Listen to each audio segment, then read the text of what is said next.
નમસ્કાર મિત્રો, વેબિના ગુજરાતીના દિવાળી છે ચેનલમાં આપનું સ્વાગત છે।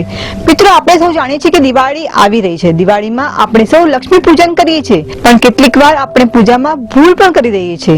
દિવાળીની પૂજામાં મહાલક્ષ્મીની પૂજા થાય તો તેમાં ભૂલ ન થવી જોઈએ, એ માટે કેટલીક વાતોનું ધ્યાન રાખવું જોઈએ। કેવી રીતે દિવાળીમાં લક્ષ્મીની પૂજા કરવી જોઈએ અને તેમાં કઈ કઈ વસ્તુની જરૂર છે, આજે અમે આપને એના વિશે બતાવી રહ્યા છીએ। સૌ પહેલા પૂજન સામગ્રીમાં પૂજાની થાળીમાં હળદર, ચોખા મૂકો।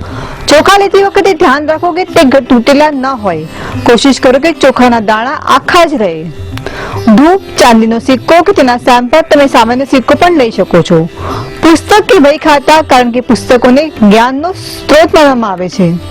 લક્ષ્મી અને ગણેશજીની મૂર્તિ કે તસવીર, કળશ જો માટીનો હોય તો ખૂબ સારી વાત છે, કે પછી મેટલનો પણ ચાલી જશે। થોડા કોટન અથવા સ્વચ્છ રૂ તમે લઈ શકો છો, જે દિવેટ બનાવવાના કામ આવશે। થોડા ગેંદાના ફૂલ કે અન્ય કોઈ ફૂલ, 5 કેરીના પાન, એક બાજટ પર પાથરવા માટે લાલ કપડું, શુદ્ધ જળ કે ગંગાજળ, દીવો પ્રગટા માટે માચીસ અને તેલ, થોડી જુદી જુદી પ્રકારના ફૂલ, એક નાનકડો રૂમાલ, લક્ષ્મી સ્થાન માટે ખાલી થાળી અને જે પણ ખાદ્ય પદાર્થ, મીઠાઈ હોય તે। હવે આવો જાણીએ પૂજા વિધિ। સૌ પહેલા એક શુદ્ધ સ્થાન પર જમીનથી થોડા ઉપર એક ટેબલ કે બાજટ પર લાલ વસ્ત્ર પાથરી દો। તેની વચ્ચે એક મુઠ્ઠી અનાજ મૂકી દો। એક માટીનો કળશ અથવા મેટલનો કળશ તેના પર મૂકી દો। આ કળશમાં 80% જેટલું પાણી નાખી થોડું ગંગાજળ નાખો અને સાથે કોઈ પણ ફૂલ મૂકી દો। હવે એક સોપારી અને 5 કેરીના પાન અને એક સિક્કો કળશમાં નાખી દો। તેને ગોળાકાર પાનથી સજાવીને તેના પર એક નારિયેળ મૂકી દો।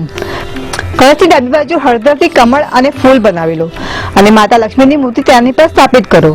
લક્ષ્મીજી સામે આપણી પાસે ચાંદીનો સિક્કો કે સોનાનો સિક્કો જે હોય તે મૂકી દો। આપણા ધર્મમાં ગણેશજીની પૂજાનું ખૂબ મહત્વ હોય છે। કોઈ પણ પૂજામાં સૌ પહેલા ગણેશજીની પૂજા થાય છે। આ માટે ગણેશજીની મૂર્તિને કળશના જમણી બાજુ સ્થાપિત કરો અને તેની સામે થોડા ચોખા મૂકી દો। હવે માતાજી પાસે તમારા વેપાર સાથે સંબંધિત કોઈ પુસ્તક કે વહી ખાતું મૂકી દો।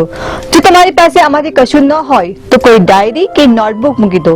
પુસ્તક મૂકતી વખતે ધ્યાન રાખો કે તેના કવરમાં ચામડાની વસ્તુ ન હોય, કારણ કે લક્ષ્મી પૂજામાં ચામડાનો ઉપયોગ વર્જિત છે।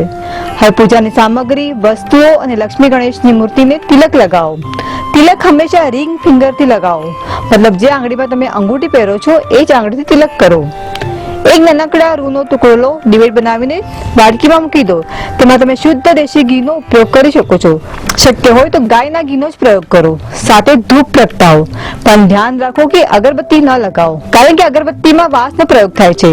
હિન્દુ ધર્મમાં વાસ પ્રગટાવો અશુભ માનવામાં આવે છે। હવે આવો પૂજા શરૂ કરીએ। હાથમાં થોડા ફૂલના પાન અને ચોખાના દાણા લો। હાથ જોડીને શાંત મનથી પહેલા ગણેશ પછી લક્ષ્મીજીનું ધ્યાન કરો। જો તમે લક્ષ્મી મંત્ર ન વાંચી શકો તો ઓમ મહાલક્ષ્મી નમઃનો જાપ કરી શકો છો। આ ઉપરાંત આપની જે પૂજા વિધિ હોય તે કરો। હવે માતા લક્ષ્મીને એક થાળીમાં મૂકો અને પંચામૃતથી સ્નાન કરાવો। પછી થોડું ગંગાજળ નાખીને સ્નાન કરાવો।